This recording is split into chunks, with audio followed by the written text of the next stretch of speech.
What's up, guys? I'm David DeMuzio. Welcome to Hair Loss Hope. And today we have back on the channel a special guest, Killian. And today, Killian is going to talk about what he does best. So, what is it that you do, Killian? I used to work as a chemist for 6 years in the pharmaceutical sector. I don't do it anymore. Now I'm a stability specialist where I trend data on pharmaceuticals. I've had experience with a couple different pharmaceuticals that I've used for hair loss, and I'm talking to guys almost daily that are using different brands of finasteride and minoxidils and topical minoxidils and topical dutastarides and all of these different drugs that we use to combat hair loss. And Killian kind of blew my mind, but to a certain degree did, and also at the same time I wasn't surprised. A lot of things started to make sense when I was speaking with him on the phone the other day, because he started telling me, as he will you in just a minute, about drugs and how much variance there is in from drug to drug, even within the same name. So even within that same brand new name, finasteride, how much incredible variance there can be in what you're actually taking, which is kind of mind blowing and starts to make a lot more sense as to why certain people have more side effects, and all of these different effects and side effects that can happen. So I first started taking finasteride in the Philippines, actually, and I was living in the Philippines. Maybe it was the second time I started taking it, but I went to the pharmacy, and I'd heard that I should take finasteride for hair loss, right, as we do. And so I just thought, well, they're selling all these different finasterides. They gave me like five different finasterides I could choose from. I think the most expensive was the Propecia, and so I don't know, that was like $1 a pill or $1.50 a pill or something like that. And then there was like this one that I could buy that was 5 milligrams of finasteride, and it was super cheap. I mean, it was literally like pesos in the Philippines, but it was like 10 pesos, or it was so cheap, right? Like 25 cents. And so I said, well, of course, just give me the 5 milligram thing, and I'll split it up into five different pieces, and then I'll be taking 1 milligram. This will be the same thing as me paying that dollar for that 1 milligram of Propecia. So why am I going to do that? I'll spend 5 cents and take my 1 milligram, chop it into pieces.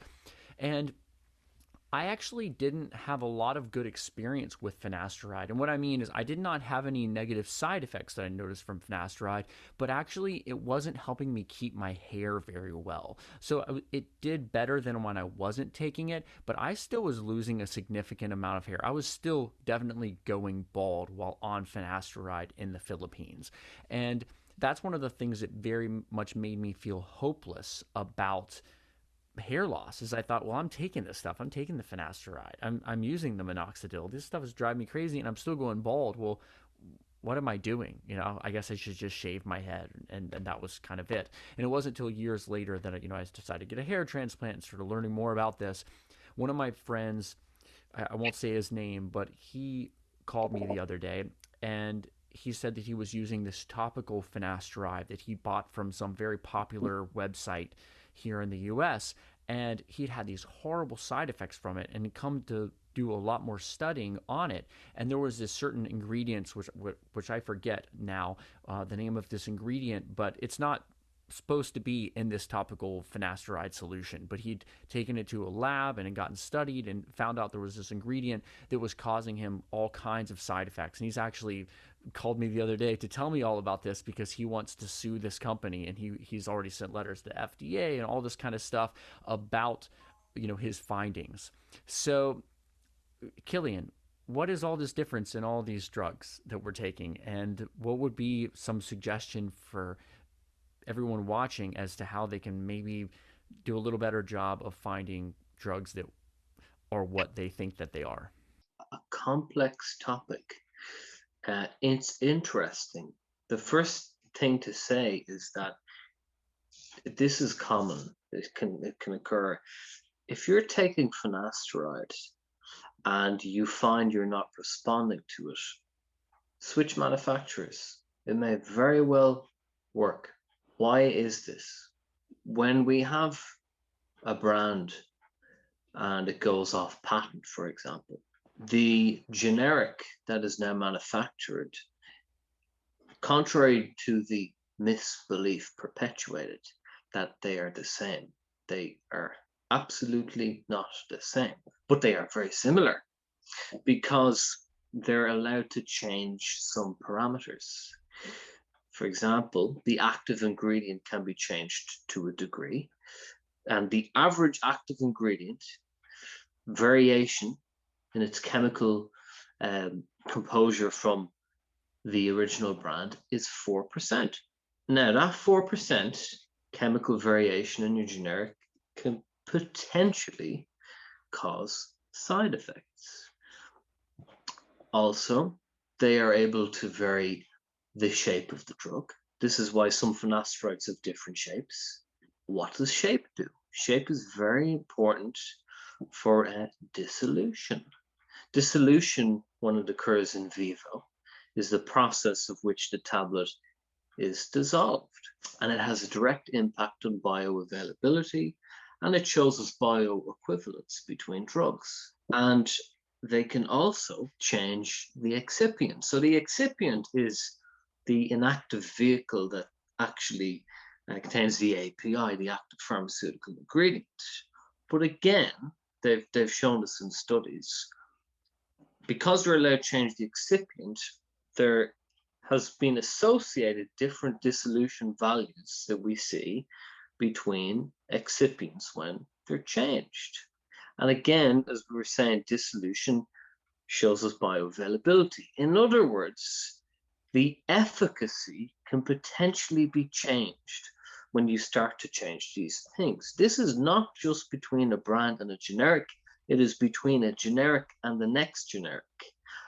Just because the drug has the same name does not mean it's going to be manufactured the exact same way, because it simply isn't. Because there is variation, it does have an impact on efficacy, on side effect profiles. Let's take one manufacturer to the next, even if it's the same finasteride. One manufacturing plant in, let's say, the United States have their own facility. They have their own encapsulation, their own spray dryer. We can assume that it costs a premium price because the country where your drug is manufactured is an important thing to consider, and the capital put into that plant. The best equipment used in production to process the raw materials should produce the best product. If we go to another country, let's say not in the United States, in the third world, and they use cheaper equipment in production, even if they follow the same recipe, the product just can't be the same.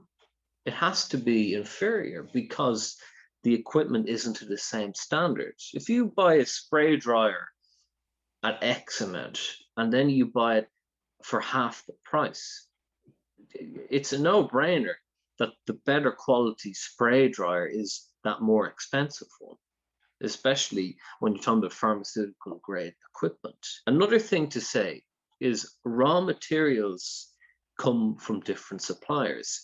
People, I think, believe that their drug is all manufactured in this building, this pharmaceutical plant. It's coming from all over the world. The active pharmaceutical ingredient, it is actually finasteride. It's what causes pharmacological activity. Now, API can come in various forms. It can come as a powder, which is more expensive, but it can also come as a block, we find. It's cheaper, and that block then has to be purified. It's full of impurities. So straight away, we have issues if we go for the cheaper API, even though it's chemically the same. That makes so much more sense as to why this super cheap finasteride that I bought in the Philippines Mhm. wasn't really working that well for me. But now, I'm on this finasteride that I get in the US. I'm told that it's really good quality. I know my surgeon did quite a lot of looking into that before he started using this one compounding pharmacy. So he's told me personally, he's like, yeah, I know all of the ingredients that they're using are really high quality here, and I've reacted so much better to it, and all the people that I know that are on it have really reacted well to it. So it starts to, man, it really blows my mind. If I only would have known Yeah, this no, years ago, I probably have more hair. but you couldn't predict it because it's Russian roulette. Nobody knows, including myself, what the hell goes into the validation process. What are the raw materials that, for example, Merck are using? I don't have access to it. Neither do you. It's Russian roulette. You find out what one works for you by taking it and doing some research. For example, certain names are associated with FDA regulation. FDA regulation is what you want. It's embodied by good manufacturing practice and levels of strictness. So if you go to a facility that's FDA regulated, you're most likely going to get the best possible product. Other things to consider are certain countries, and I hate to say it, but I gotta say it, have more product recalls. They fail to meet specifications more often. They have more field alerts.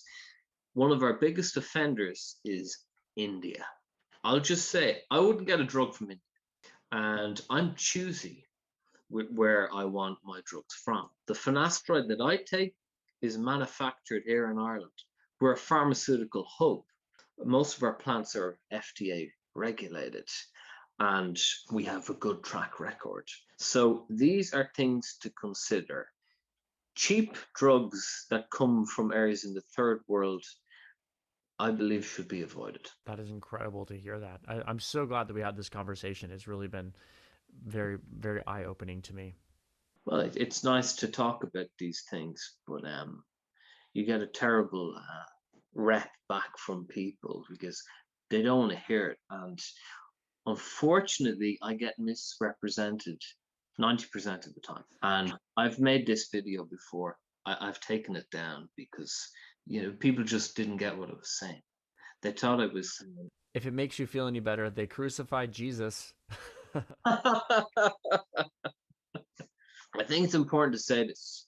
I'm not saying that generics don't work. Um, so I just have to preface that because people, for some reason, are interpreting this from what I say. Now, I think I'm pretty clear.